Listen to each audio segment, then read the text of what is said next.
Hello and welcome into the Knicks-Verse. My name is George, and if this is your first time here or you've been here before but have not subscribed yet, please do so. Please do so and turn on the notification bell so you know when I drop these videos, along with the thumbs ups. Thumbs ups are very important for us here, and the comments. The comments are most important for me personally. Love the comments. All right, well, the Knicks hosted the Atlanta Hawks at MSG, and tonight we didn't have Julius Randle. That's right. He sat with a sore quadriceps tendon, I believe. I think that's what it was. He was there on the bench, looking slick. You know, he looked good actually. He actually looked rested. It was nice to see him, not sweating, not freaking out, not trying to pick a fight, not scowling, not complaining. Not even smiling sarcastically, none of that. It was nice to see him just there, watching, in tune with the game. Unfortunately, the Knicks lost. 117-111, and they actually had a 10-point, I think they had about a 10-point lead with like 4 or 5 minutes left to go in the game. Actually, let's look at the game flow.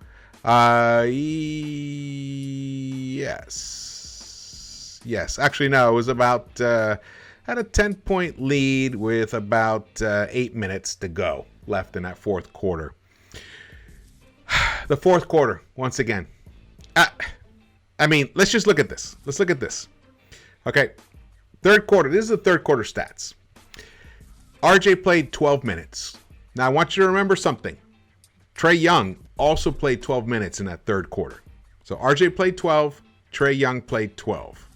Now, the Knicks battled back. The quarter got off to a rocky start, but they battled back and actually took the lead in this game, as you can see here. See? They actually took the lead in that third quarter towards the end, the very end. They fought back, and it was awesome. Burks, contributed 3 of 6 in that quarter. Toppin hit both his buckets. So did Mitch. RJ was not efficient in the whole second half, and that's going to be the story. That's what I'm actually going to focus on. It's still going to tie into Thibs' minutes management. Even with Julius out of the game completely, Thibs could still not resist himself, and I'll get to that. But RJ, 2 of 9, 1 of 4 from the three-point line, 4 of 6 free throws, so all of it inefficient. He was still a high scorer, but he took the most buckets, 9 points. But he was a +8. They played some pretty good defense in that third quarter. A lot of activity. Manuel quickly, even though in this stat line here in the third quarter doesn't show much, but man, did he have a nice game. Burks had a nice game in terms of points, offensive contribution. But on the defensive end, he got burned. He got burned a lot, which also makes you wonder why those substitutions in the fourth quarter. But we'll get back to it. As you can see, Obi played 9 minutes in that third quarter. Nice, right? You think, okay, cool. But then let's go to the fourth. Now, bear in mind, in the fourth quarter, Trae Young sat.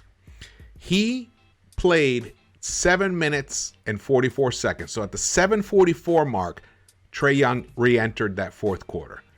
Look at RJ's minutes. 9, almost 10 minutes he played.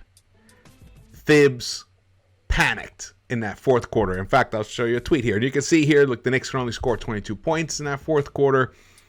RJ was very ineffectual in that fourth quarter, 1 of 4, couldn't hit a three-point shot. But quickly, 4 of 7, 1 of 3 from behind the line, 9 points.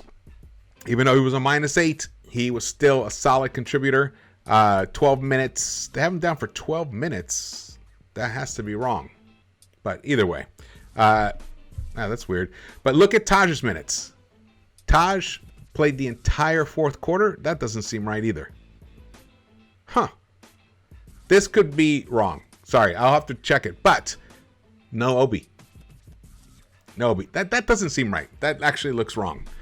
That definitely, you know what? That seems really wrong. Anyway, so we'll go to here. Look at this thing here.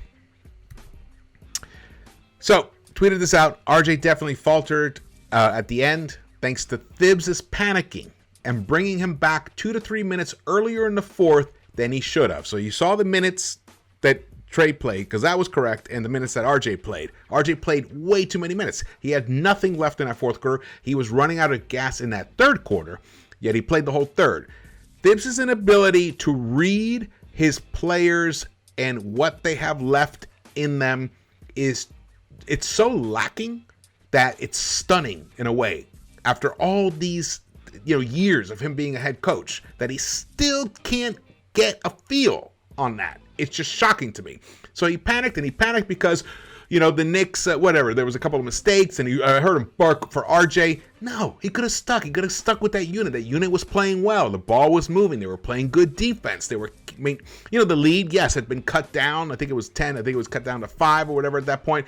But they were still giving you a lot of effort. You could have waited another 3 minutes before you brought RJ back. He would have been a little fresher, or not. At least something. He would have had something in his tank, because he wasn't going to be fresh no matter what you did. Now, he brought him back 2 to 3 minutes earlier in the fourth than he should have. RJ's 21, but he can't play 40-plus minutes every night.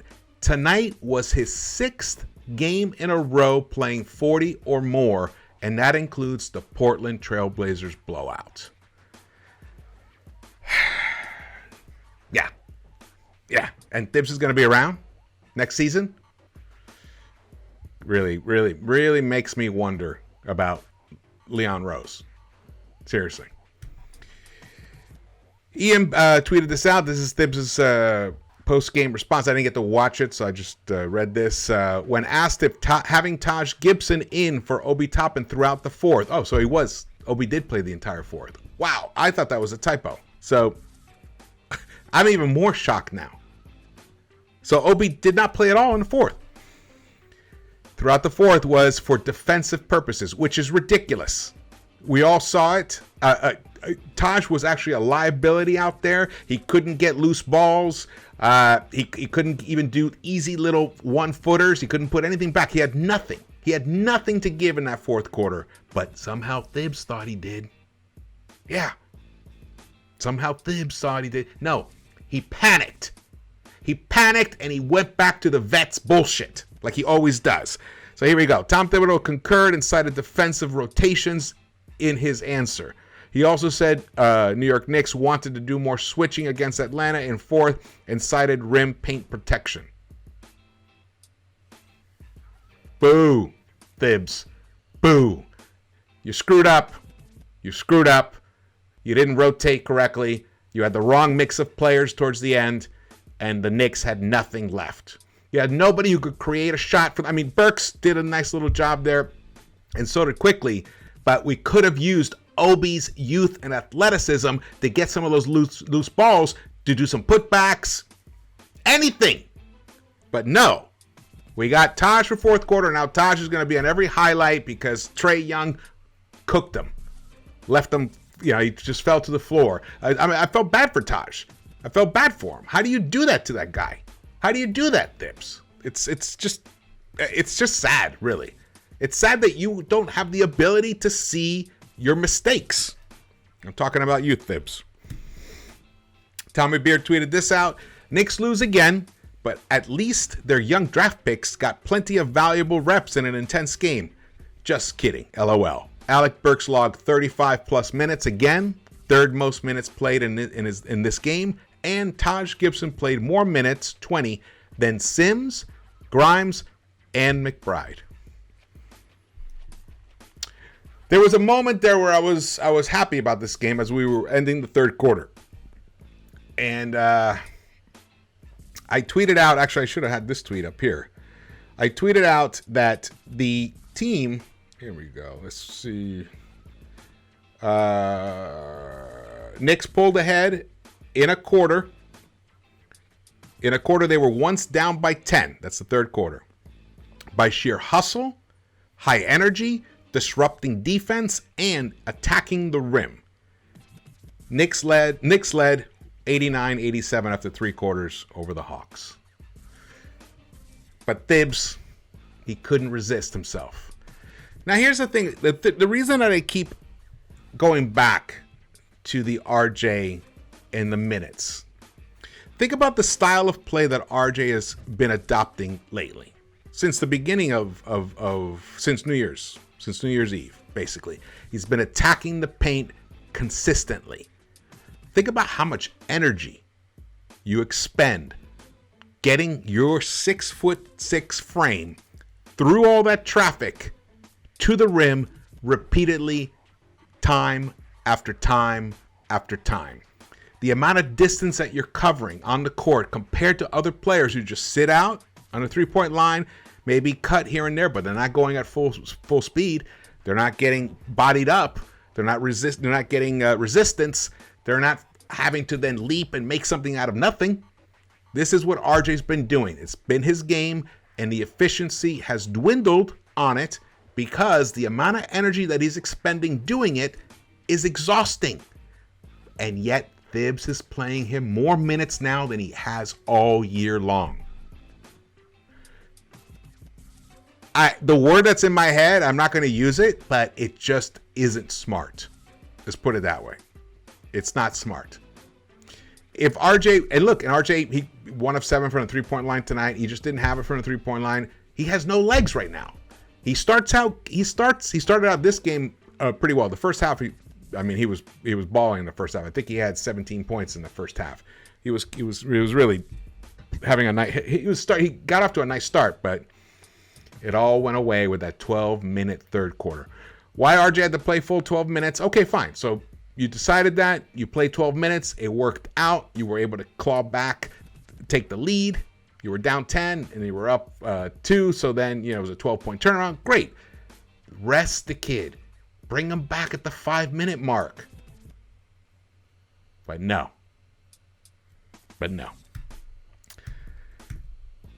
You can see here, 42 minutes RJ played tonight. He scored 30, but he needed 25 shots for it. He did get 13 rebounds, which was nice.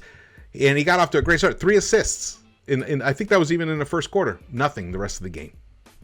So the ball was moving. It was looking good. Just all went away. Taj, 20 minutes, like I mentioned before, but look at Emmanuel quickly. 25 minutes, 6 of 11, 3 of 5, 5 rebounds, 2 assists, 17 points. Fantastic game for Quickly. Why Emmanuel Quickly didn't start? Because Thibs is stubborn. Quickly should have started this game. Would have been awesome if Quickly had started this game. Burks didn't have to play 36 minutes. Even though he had himself a nice game, defensively, he was abused. He was abused defensively, and you'll see. See when I show you the stats. Look at Deuce got 8 minutes. How Deuce only gets 8 minutes in a game with tiny Trae Young on the floor? I would have had Deuce playing 25 minutes against him. Just exhaust that Trae Young guy. But no. Or at least give Deuce the floor time to learn how to play a guy like Trae Young. How do you learn how to control and contain someone who's so lightning quick, he's so evasive, tremendous dribble. How do you learn how to contain someone like that? By reps. That's how you learn. But not in the Tom Thibodeau system. Nope. Grimes played 12 minutes, 1 of 3. I wish he'd had a little more impact, actual scoring, because the Knicks needed that. He didn't only give you 3 points. I would like to have been him to have been a little more aggressive offensively. Absolutely, for sure. Fournier, not such a great game. We didn't know he had been totally eating up the Hawks. He was averaging 55% from the 3-point line against the Hawks, 17.7 points per game. And he was a plus 11 for the season against them. But tonight, nope, 11 points, 3 of 9 from the 3-point line, 1 rebound. He did have 4 assists, though. Fournier is starting to be to get a few dimes, or whatever they call dimes in France. I don't know what they call dimes in France. Yeah, so he was at least he was distributing the ball. I mean, that was nice. Look we had 20 assists, which is not exciting at all. We should definitely have more. It's a letdown. it's a letdown. Even though Obi had he played 24 minutes, 4-5 overall. He only took 1 3-point shot, 7 rebounds, 3 assists. I thought Obi played a pretty decent game. Was it perfect? No. Was he out of position sometimes? Yes. Did he make some nice plays, some nice steals?